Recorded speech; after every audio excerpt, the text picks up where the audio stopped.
I didn't know you started as a model, but it makes sense as I've seen some of those photos. Rebecca, that hair is beautiful. The beautiful, gorgeous. What are you talking about? That it was. Yeah. Oh, I mean, you must really long for those days, Nigel. I don't know. I think you got a great look now, though. Also, I was going to say you may want to don this yourself. This is the Independent Filmmaker's Guide from Framework Productions. Framework Productions. On IFG, we talk about independent film from development through delivery. By featuring discussions with creators and collaborators about their experiences, we form a roadmap to help you have the most success with your projects. Every filmmaker's journey is unique. Sometimes we follow paths, while other times we make them. The important thing is to bring your passion with every pivot. This artist's passion has led him from photography to filmmaking and tons of places in between. Be it from America's Next Top Model to documentaries in Haiti, many might not know how truly diverse his career continues to be. Or why will they be hiring you? What do you have that's unique? What is your perspective? that's renowned photographer, host, and filmmaker Nigel Barker. Back to my sort of childhood, I was sort of really into basically all things creative. I'm your host, Stephen Pierce. I got my first camera when I was about, I think I was about 11 years old. It was a 1959 Kodak Brownie. And I sort of, don't worry, I'm not that old. It was not new. But it basically set off that sort of fire in me and the excitement of photography and capturing images and the power of imagery. And of course, those old Brownie cameras were 120 film. And so, you could only shoot 10 shots, 11 shots. And so you have to really hone your eye. You don't have the luxury of shooting as much as, just going on and on and on as you do today. And that helped. And that kind of started the sort of process. And I got really into doing all kinds of sort of art with photography and all the way through high school. And in fact, it was my biology teacher who taught me how to print in the dark room. And that, you sort of fell in love with the process. And I started shooting elements of video and what have you as I got into photography. But the photography happened as a career because I actually had a bit of a weird opportunity as a model in the late 80s, early 90s. And what people don't realize, I guess, or may forget, is that obviously when I'm almost 50 now, but when I was starting out as a photographer, there were no degrees in photography. That wasn't an option. And so really thinking of photography as a career choice was not really an option either. At least it wasn't something that someone offered me to do. When you're at high school and you're with the careers advisor and they're telling you these are the jobs you can do, photography is not one of them. And also I just didn't know anybody, the photographers worked in newspapers and, I guess there were magazines and things obviously, but I just didn't know what that meant and how to become one of those. So modeling kind of led me into that world. And, and ironically, obviously people know me from a show like America's Next Top Model and things like that. I got my own break from a very similar type of show in the late 80s in England called The Clothes Show. But that led on to obviously, mid 90s, the fashion industry changing dramatically because as I mentioned, started late 80s. So if you know your fashion history, late 80s was the sort of time of the supermodel. People like Claudia Schiffer and Linda Evangelista, Christy Turlington, Naomi Campbell, they're sort of very, very kind of luxe, this age of the supermodel, really. The ones we all remember today, and music like Freedom 90 from George Michael, really over the top, glamorous stuff. And then, of course, came grunge, heroin chic, androgyny, and that wasn't going to work for me. I was never going to transform, but I didn't want to throw away what I'd kind of learned and the people I'd learned from, and this sort of many years, this sort of 5-6 years I'd spent in the business. So I transitioned into becoming a photographer, and I'd seen what photographers could become at this point. And so that's how I sort of got into photography early on. Whenever you were getting booked for those commercials, was it because you were already photographing the campaign and they were just kind of adding that on with the agency, or were they approaching it with like, hey, we want you to do both these things? So initially what used to happen, I think with so many fashion guys, was that you'd get booked to do the stills and someone else would get booked to do the commercial. However, you're all given a brief by a creative agency. The problem being there is that you light yours with, strobe and flash and what have you, and then they're, lighting theirs with daylight and, HMIs and whatever else we might have, studio lighting. And it's very hard to match them. It's very hard to make them look the same and consistent, and what one does and the other one does. So, and oftentimes, because the model or the talent was only available on 1 or 2 days, you were sharing spaces. You were in one room, they were in another, and you were trying to keep it consistent. And there was competition, but who had who longer and how it was all going to work. And very early on, I realized, to myself at least, this wasn't really a good solution to this problem. And that, if you had the same person shooting and directing all aspects and maintaining a consistency with the team, because we all had our own everything. We all had our own cameras, our own lighting, our own editors, our own digital assistants, and gaffers and grips, and so it was like, well, that's to have 2 sets. Obviously, is not cost efficient, but from a looks perspective, it's certainly not efficient. When I've been on photo sets or had photo sets going simultaneously to a commercial I've been shooting, they're very different in flow, in process, in the feel, in the people that are working there. The worlds feel kind of totally separate to me. So how do you approach bringing them together, creatively? Obviously, one has to adapt the way one lights things, but what we'd often do and still do is, light things more as if I'm lighting it for a film set, and then shoot my stills within that world. And of course, there are many ways one can do that. So, there are obviously red cams and what have you, which have large enough file formats per frame that you can actually pull a still from the video content and potentially use it as a ad campaign. They have the ability to pull really large frames. So that was very helpful. But also just the ability to share properly, because what happens, and I mentioned the competitive aspect, and I won't mention any names, but I remember working with certain people, and they wouldn't want you on their set if as you were they'd want clear set, everyone leave, this is my set now, and so that made it difficult to really, for one, to see how the other was working and to capture similar vibes and moods. And, what happens sometimes is that, you capture some kind of really beautiful moment because you have a certain camera, a certain lens, right? And that lens allows you to get intimate with the subject because, the capability of the lens, and you can focus just on the eye and a part of the mouth and the face. And, and then of course, some other aspect of the video or whatever doesn't capture that. One, because he doesn't know that you actually did it because you haven't showed him yet. And 2, because they've got different lenses and different things. But, in the world of commercial photography, a lot of these things are all going down in a day, 24 hours, 48 hours at max. And there's just not a lot of time for everyone to know exactly what's happened. And then it's very expensive, obviously, to go back to the drawing board and say, we love what this guy did here. Let's do more of that now, because the talent's gone somewhere and the team is dispersed and what have you. So by being the only one there, you were able to sort of remember moments and pull in aspects. And sometimes I would shoot I should have a shot, and they go, oh, this was really beautiful. I love what you just did. I love the motion, the movement. I love the way the wind was hitting the gown or the dress or the hair. And then we bring in, my video team, and I'm directing at the same time and replicating what I just did on still, right? And then I pick up my still camera and go back to shooting again. So it's sort of this sort of situation that allows all of this sort of magic to happen all at once. One thing that really stands out whenever you say all that is because also imagine if you're sharing talent, you have them literally for hours many times, not very long at all, especially if they're famous, but it's all about the relationship you create with them. Like, you know what I mean? As the photographer, I'm sure, but I know as a director, it's all about being able to connect with somebody and have that relationship. I can only imagine how hard that becomes when they start dicing your day up and you only have so long. And now you got to go develop a total new relationship with another director and they're doing something totally creatively different. That feels like it's totally backwards, honestly. Well, and I guess, that's probably in large part, again, why I think it works so well to do the other. My art form is really more of as a portrait photographer, and I'm a portrait photographer who happens to shoot fashion.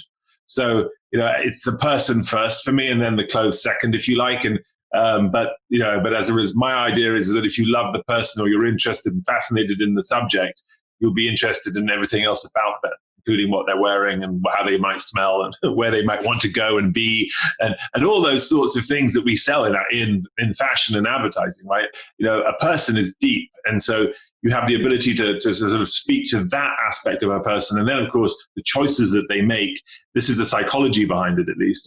And therefore, why are they here in that place? Why are they looking at in that area? Why would they want to wear or smell like that? Why? Why? And if your photographs, if your imagery provokes that kind of reaction in the viewer, you've succeeded. Yeah, absolutely. I mean, you also mentioned the lighting for starting in the video world with lighting. And I think that is key because, I mean, still photos, you can get really nuclear with the lighting, like because you can compete with sunlight. You have a lot of pop in these flashes that don't require, you can really get specific, but you can't really do that as much in video you can with adding lights and constructing and shaping, but you don't have the same like power output that you do on stills. Is that why, right? Is that why you approach it that way? It's true to some extent, except for the fact that this is one of those funny things, right? So guys who come from fashion, we're quite, as you mentioned, we're quite brutal with our lighting. We have all kinds of lighting and we have a lot of power. And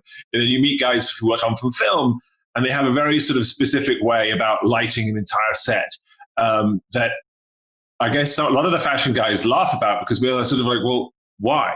Why does it have to be perfect? Why does it have to be so even? What happens if you blow the picture out? Who cares? Like, and we break the rules, and that often upsets the other. No, because we can't take it back. We can't fix it. We can't tweak it. You've lost the image there, and we're like, yeah, but answer me this: does it look good?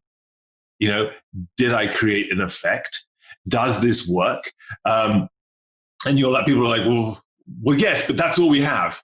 And I'm like, well, that's all I'm giving you. But it does work for those sorts of moments where you've got a 15, 30 second, 45 second TV commercial with lots of cuts, lots of moments. And, so you can afford to have those kinds of, smoke and mirrors in a way that fashion photographers are very practiced at.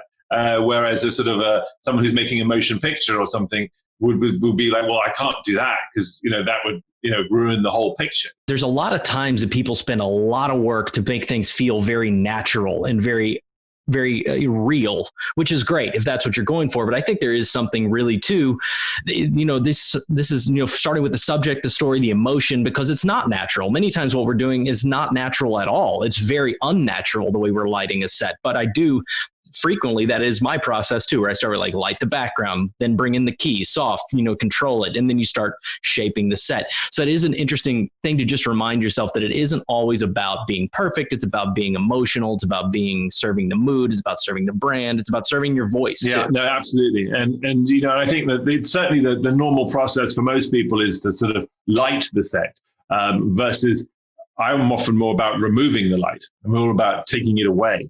And starting by taking it away. Like, what do I not want around? Because there's always seems to be so much light around, and I find that there's often more story in the shadows and in the mystery, and then to reveal things with light, small pieces of light that allow story to unfold, and to let the light help you in that way. And it's hard because it's also hard for the subject because the subject. They react as well to the light. The light's incredibly effective.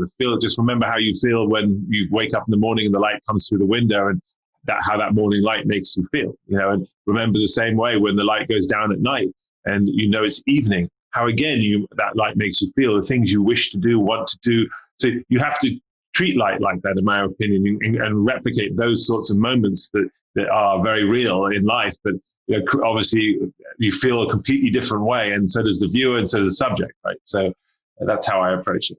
Absolutely. I mean, I think you have to have, if you're an imaging person, you have to have an interest in images. Like, you know what I mean? Like, I've been walking around. That's something this COVID has really given me a great opportunity to do, is my wife and I spend a lot of time walking around at different times of day, and we'll turn down the street and be like, that light is just beautiful, like coming through the trees. And I remember one night we were on the fire escape, having a drink, and I remember the blue coming from the neighbor and then the mercury vapors. Like, and I was like, this is just a gorgeous construction of natural light here. So, I mean, I think if you have to have that interest anyway. That's a great moment, what you're describing. And it's funny because I think we all have it, right? We've all we've all even just probably looked at ourselves in the mirror and gone, oh God, I look good today, right? Because something's happening. Some backlight is bouncing off the thing, hitting you here, giving you a cheekbone, doing a thing. And you're like, wait a second. Can I not walk around with this light at all? No, what am I? So my point is that, that's our job, right? Is to replicate those moments. And, you do have to do a clock and go, and I've done literally seen things and gone, okay, I'm going to replicate this. And I've gone as far as to get a bare light bulb, hang it on my set, and get a mirror, because it was a mirror that was bouncing light, not an actual, and then try and shoot that. Because it's sort of, and it's not even using really professional lighting or any of that kind of stuff. And then, no doubt I probably could have done it with higher intensity, with more lights. But sometimes all of that takes away from the vibe and everything else that's created. So yeah, I love things like that. My old photo assistant, I won't mention his name, but if you probably look him up, but he used to be Irving Penn's first assistant. And Irving Penn had a most amazing studio in New York City. Incredible skylights. And, if you're familiar with Irving Penn's work, he did some of the most incredible still life photography and as well as fashion photography in the world ever.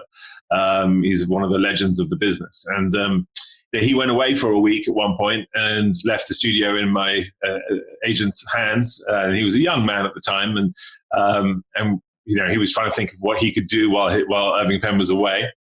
And he looked up and, he noticed that the skylights were incredibly grimy and grubby and dirty. And he thought he'd do the old man a favor. And, he spent the better part of 4 days up there on the roof, cleaning and polishing and washing and, getting those windows to be absolutely sparkling perfect. He says that Irving Penn walked in the studio, and just as soon as he walked in, opened his eyes, he fell to his knees and burst into tears and was just devastated that the sort of decades, if not longer, of build-up of residue on his windows had been washed away, and the look and feel of his photographs that he'd been taking in this gorgeous studio that had made him so famous, but he was no longer going to be able to do, because that very, very look was created by that softening of the light through of course, now it was all harsh sunlight casting through. Moral of the story, don't mess with something when it works. How did photography specifically set you up? Do you approach, you have your documentary work that you did as well. Does being a photographer help you shape that story, help you with composition, or are you thinking about it the same way? It's a bit different, obviously, because it's much longer format. When it comes to obviously documentary making, it's less about fantasy, clearly, right? And about reality and what's happening. But what one can do, and what I have tried to do, is, I like to create beautiful imagery. I like to create pictures that are a celebration in many ways. And I approached most of my documentary work, and it's, for example, I have one film called The Sealed Fate, which is about the harp seal migration from the Arctic down to Newfoundland, which happens to be the largest mammalian migration on Earth. There's 4.5 million of these seals migrate down, and they give birth on the ice. And we track this whole process through to the rather tragic seal hunt that has happened for many, many years.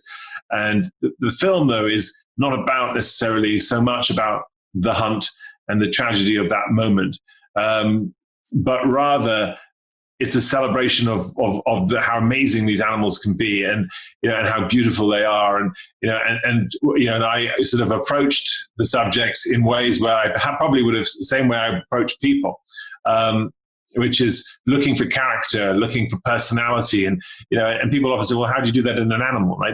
But they do. I mean, all animals have personalities and have characters, and you can, if you spend enough time with certain ones, you'll see. I mean, the baby pups are very much like children. Some are shy and want to be around their mothers. Others are gregarious, and it's really fun. And so, by capturing all of those sorts of moments, not that one is humanizing, because it's really not humanizing. It's really all animals have this. So it's just capturing the love and life and applying that kind of concept to it. And, and so that's how I approach that particular film. But, and several of my other films, one of my other films called Dreams Are Not Forgotten, which was my second film in Haiti, we actually did with no narration and no real, conversation. It's almost like a silent film, but we were trying to let the story unfold just by the characters and what they were doing and moving and how they were behaving, and by using the light of Haiti and Port-au-Prince to also help tell a lot of that story. So you really feel that you're there. It's almost as if you were not just a fly on the wall, but you're a person right there in it all, so that you could experience firsthand what it's like to live that life, and transform that person into that position. That's how I got into doing that, and I did it mostly because I thought were very important stories. And the great thing about photography is you don't have to say anything to convince. You just show, right? And you let the pictures, you let the imagery, you let the content, you let the film do the storytelling. And then the viewer simply makes their mind up of what they think is right or wrong. There's something about it that they're going to be like, I like what I'm seeing, or I want to see more of that, or please don't hurt that animal. Or, I now see what's happening. I get it. And you don't have to say anything. So on that note, how do you approach your editorial for photography versus like documentary? Because kind of to speak to what you're saying, like photographically, yeah, you're putting something here. You don't need words to go with it necessarily. It tells its own story. Documentary, by the sheer nature of time and showing images across time, you are structuring and you are making an argument in some way or another. So how do you approach those two things? Well, in the sort of a seal's fate, certainly, it's more just really time that goes by. I mean, it starts with the mother seals coming down. You see them giving birth on the ice. We see them growing up, and they very, very quickly have a very fast life cycle. Within the first 2 weeks, they transform from baby white-coat seals into these sort of beautiful silver and black speckled seals. It all happens in a 2.5 week period. And so really I just let the story unfold. I let it, and just, this is what the story is. It's sort of like, here it is. So that one had like a natural progression because of the life of the seal, basically, and their progression. Right. But you see, that's similar to how I, with Dreams Are Not Forgotten, it's a similar vibe, as in I'm just following along a young girl called Rodeline, whose parents were killed in the earthquake, who now lives with a school teacher and 4 other adults in a small tent, which is they're tiny, like the size of my a little bit bigger than my office. And they all live in there together. And you see her getting up and getting washed, getting clean, getting her hair, getting her hair done. She's washing her clothes in the gutter, right? And her hair is being done just on the dirt floor, and you watch her go to school and study and go through the whole day and her life, and she's sort of doing her homework, and while kids are playing outside. But it's such a different world. But all I'm doing is following the story, and the thing is that perhaps it's the photographer's eye, and it must be right that we see things that perhaps other people sometimes see, sometimes don't. The details. And if you can focus on some of those moments, little things that are going on around the room whilst other things are happening, the sounds that are happening outside the window, and you take the camera there, you take the picture there, you shoot from perspectives that help tell those stories. That I'm allowing this progression to happen, but I'm also telling the story that I'm seeing, I'm hearing, as if I was there. And with the idea of trying to make the viewer be me. Of course. So, I mean, that story you're describing, Dreams Are Not Forgotten.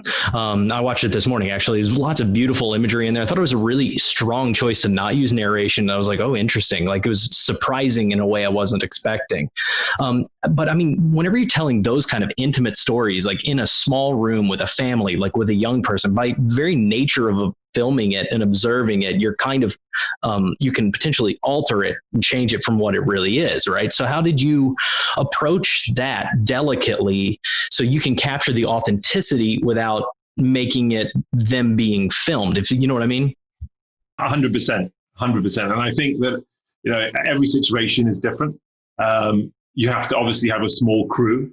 You have to be very tight with your crew. They have to understand what's happening. And, the interesting thing is things were so bad there and were so bad there then when we were shooting that people had very little time for us. And the blessing there from a filmmaker's standpoint, is that we were somewhat ignored. And people were just going about their day because they had to, in order just to get through their day. And, we were there for a few days prior and got to know everybody and had meals with people, and went to school with them, went to church with them, wandered around with them. And you know what, because I'd worked in reality television, I had learned and watched how many of the great shooters who we had on some of the shows we worked with were able to, the very first few days, a week or so, photographing a model on, say, America's Next Top Model, they're very conscious of the camera being in their face. But it's amazing how after a while one forgets and it becomes normal. And oftentimes I would direct using my screen and a headset from outside of the building. So they would know you wouldn't hear me. So, because obviously if I'm speaking in the room, I would distract and ruin the vibe and everything else. So I'm actually outside in the street while my shooter is inside filming. And I'm directing as I see things. And that's because I'm familiar with the room. I'm familiar with other angles that we may want to capture and look at and shoot. But we never asked anyone to do anything twice. It was always just once, and we either got it or we didn't. You, as much as anybody I've ever met, have such a diverse career. Like you are not only involved, you're a host, you're a producer, you're a filmmaker, a photographer. How were you able to go from your beginning as a photographer and build such a diverse, overall just package of who you are? You know what I mean? Well, thank you for acknowledging that. But I think in large part it comes from just not wanting to set myself limits. You teach yourself how to do certain things in order to do them. And as a young photographer, I didn't have access to hair and makeup artists. I didn't have access to fashion stylists, wardrobe stylists. I didn't have access to great sets or even film studios or photo studios. It was just me and my camera.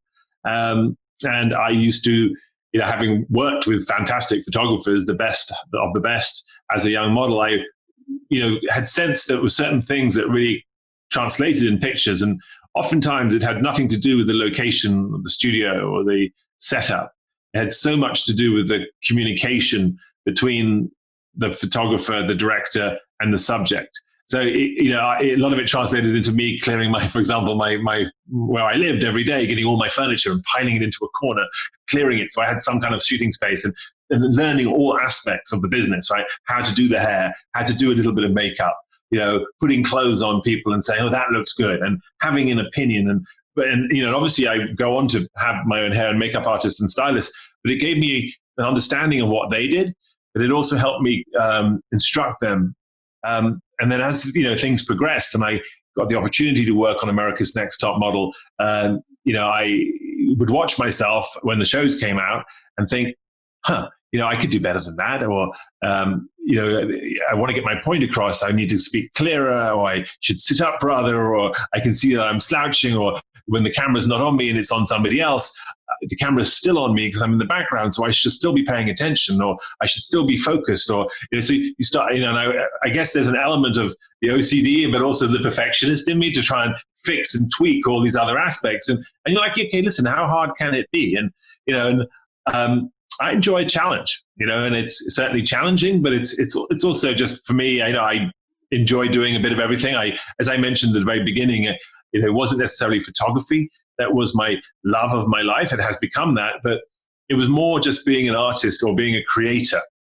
There's some element of the creator in me that comes out, and therefore I'm fulfilled. So that's in many ways how I've fallen into so many different buckets. What advice would you give to people who are starting out, who are creating, to really give, their best ability to be seen? One thing I think is most important is that you have, if you like, a signature. You have a style. You have your own voice, that you aren't trying to replicate or imitate anybody else. And, oftentimes, majority of the time, and even in professional photography at the highest level, you'll be given a creative brief, and they'll say, here, this is what we want you to do, like this. This is what we like. This is our research. This is our mood board. You have to have some element of your image making process that is polarizing one way or the other. What do you have that's unique? What is your perspective on it? And that is the only reason they're hiring you. Because if there is another reason, then you can be replaced very quickly because you are just another one, right? So when you get out there and you take pictures and you create imagery and you create content, aim to be heard, aim to be seen, aim to make a difference, aim to look like no one else, aim to be, for people to be able to see your pictures and go, I know who shot that. I know who did this. And I can tell you, there are people on Instagram who I follow, and once in a while, this has happened so many times that I've seen a shot and I've gone, oh, this is so like so-and-so's picture. And I forwarded it to them. And then they've turned around and said, love that you found my photo. And it was actually their photo, but it was in a magazine that it hadn't credited them, and I could just tell. And I had seen it and known it and forwarded it to them thinking that someone was copying them, or that, look at this is so much like what you would do. And it has been their work. And that's the way it should be. People should see and should know from the moment you get go. So if you think about great filmmakers, they all have a style and a look and a feel. That's why they're getting hired. But their vision and how they see things, their perspective, and their mind. And so, as a filmmaker, remember how important your vision is. Everybody's always like, you don't want to shoot the same thing. I was like, it doesn't matter. Shooting the same thing, if you shot it versus I shot it, it'd be totally different. Like it would reflect a total different viewer on the world, background, human, like it's just a different person. And the times I feel like I've done my worst work and the worst commercial work I've ever done is when I am approaching it mostly technically, where I'm kind of almost checking boxes and I'm like, oh yeah, but this is what the brand wants and this is the colors and this is this. You have to do all of that. But if you can't find the connection, the heart to you and telling the story of that, it is going to feel generic and it's not going to be special.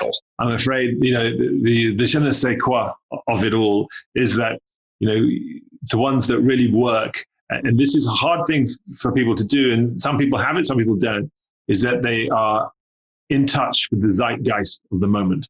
And, it's not going to work if you are behind the times. It's not going to work if you're ahead of the times, which means you've got to be incredibly aware of who you are, what you are, and what's going on in order to be noticed, certainly in pop culture, right? So if you're working in fashion, there are obviously different realms, different worlds. And, you may say, well, that's, I like a David Attenborough documentary on animals, and he's been doing that forever, and it's exactly the same way. But that's in large part because he created that vibe and that look and that feel when he did. People fell in love with it then, and they still enjoy it to this day. But his way of directing and narrating and creating these incredible documentaries for BBC and what have you, was his style and his way, and no one did it like him. Just like the Crocodile Hunter was completely different and the opposite, right? And, from screaming and shouting to whispering and discussing things as if everyone can hear you, even though you're in a studio, so all those and ways of shooting and styles of methods, and,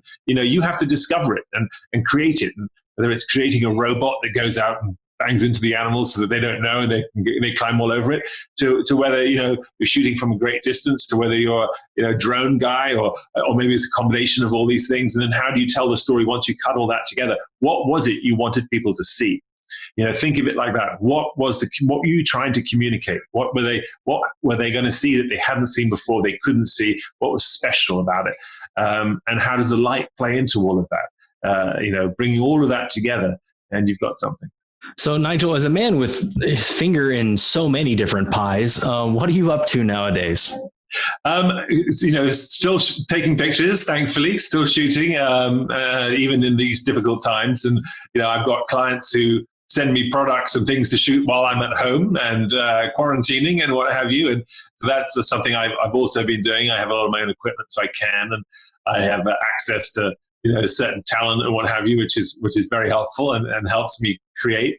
I'm still working on various different shows. I'm actually in the process of trying to create a new network of fitness network and fitness content as well, which is something I've always loved. It's a sort of sideline of mine, and I've been involved in various gyms and what have you as well as just a part-time thing, but it's been something that's sort of taken over a little bit more recently.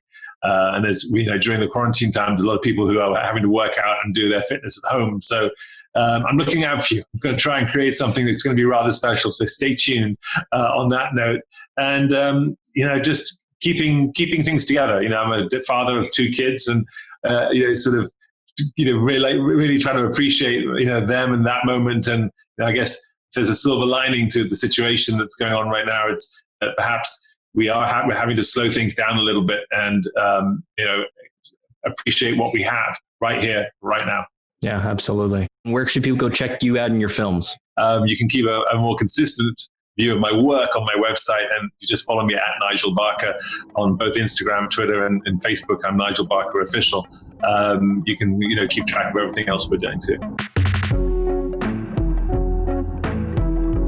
Always great to catch up and talk to Nigel. Yeah, Nigel's one of those guys. He's just very easy to talk to. He's always very inspirational. Every time we talk, or work together, it's been a lot of fun. Like, I always really feel like we're on the same page.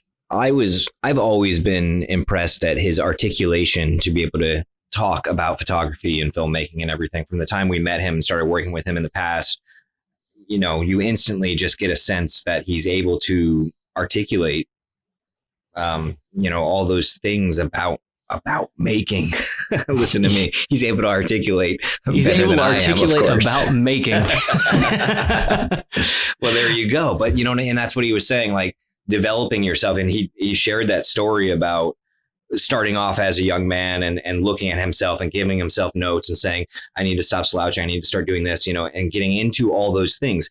I think that was one of them, being able to express himself and speak more clear and things like that. And he obviously did it. So I think that's a great takeaway. I mean, a great takeaway is he said he's almost 50. He's had a career that has evolved, and man's involved in everything. Like, he does so many different things, and he's constantly challenging himself to take on something new. And that takes a lot of not only guts, but like, you have to keep improving yourself and keep examining the world and the way you view it and what you think. And that's really inspirational to think that you're never done. You know what I mean? This is a process. You're never done. You always keep refining, you keep going, and you keep changing and creating and doing something new.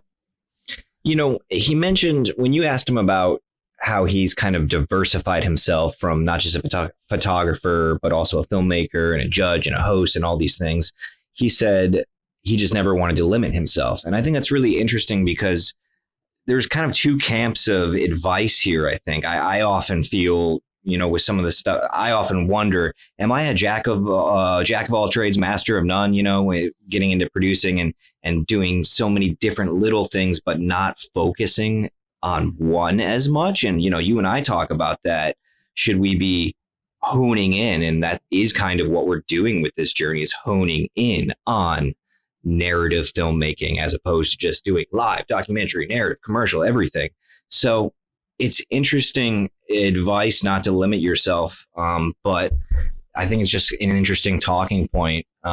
It's important to keep in mind. I mean, I frequently wonder the same thing. Are we jack of all trades, master of none kind of thing? Because we definitely didn't focus. Our career path has not taken that at all. We've done the opposite, much more like Nigel. But I don't think there's anything inherently wrong with that. I think especially as long as you can separate yourself to say, hey, now I'm doing this, and you can focus and wear that hat and let the other things just be in the background, not in the forefront. I think that is what's important. He didn't approach the thing he was talking about in Haiti. That was something that I thought was really insightful. He didn't approach it like a commercial. Come in here and we're going to make sure we capture the best angle and this and make sure that it has the full cohesive story in one image. He's standing outside, talking to another person, because he recognizes, to get the moment, it's not about me. It's about the right setting. So, I mean, just being able to put that aside and be doing this, I think that's what that's all about. Filmmaking is a collaborative experience, and so is this podcast. So be sure to follow us on Instagram for all upcoming episode announcements at framework_productions. There, You can also leave your questions and comments for our guests and for any topics you'd like us to cover in the future. Subscribe to Independent Filmmaker's Guide wherever you get your podcasts. Give us a rating and let us know how you like the show with a review. It really is helpful. And if you'd like to read the credits for an episode, call us at 347-871-1559 and leave us your email. What's up, guys? My name is James Ortiz, and I am a drama filmmaker from Astoria, New York. And I'm reading the credits. IFG is produced by Framework Productions and is directed by James Allerdyce. It is produced by Matt Mundy and edited by Audrey Rae McHale and hosted by Stephen Pierce. The music is by Glass Boy. Find his music on freemusicarchive.org. Thanks for listening.